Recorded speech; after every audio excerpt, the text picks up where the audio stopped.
পূর্ব বর্ধমান জেলা কাটোয়া 2 নম্বর ব্লকে পাঁচা এলাকায় বাসের ধাক্কায় মৃত হলো এক সাইকেল আরোহী। জানা গেছে মৃত ওই ব্যক্তির নাম নারায়ণ সাঁতরা। তার বাড়ি কাটোয়া 2 নম্বর ব্লকে করুই অঞ্চলের কুর্চি গ্রামে। শনিবার সকালে সাইকেলে করে বাড়ি থেকে বেরিয়ে আসছিলেন তিনি। আর ওই রুটে কাটোয়া মেমারি বাস আসছিল সেই সময়, আর তাকে ধাক্কা মেরে দেয় বাসটি। ঘটনাস্থলেই পড়ে গিয়ে মৃত্যু হয় তার।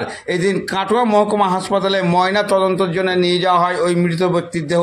ঘটনার পর ঘটনাস্থলে উপস্থিত হন কাটোয়া থানার পুলিশ এবং ট্রাফিক ওসি মহেশ্বর মাঝি। ঘটনার পর থেকেই শোকের ছায়া এলাকা জুড়ে।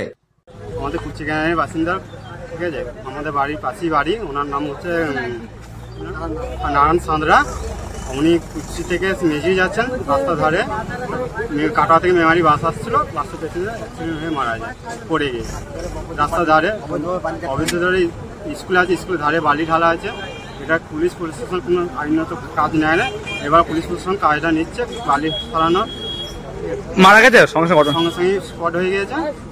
ওই বালি ফেলার কারণে অ্যাক্সিডেন্ট হয়ে যায়। বালির কারণে অ্যাক্সিডেন্ট হয়েছে, কারণ রাস্তা ধারে বালি, তো বালিগুলো সাইড দিয়ে বাসটা যেতে পারেনি, এরকম উনিও পাস দিতে পারেনি, সেই হিসাবে অ্যাক্সিডেন্ট হয়ে মারা গেছে। নাম কি? নারায়ণ সাঁতরা। ওনার নাম নারায়ণ সাঁতরা।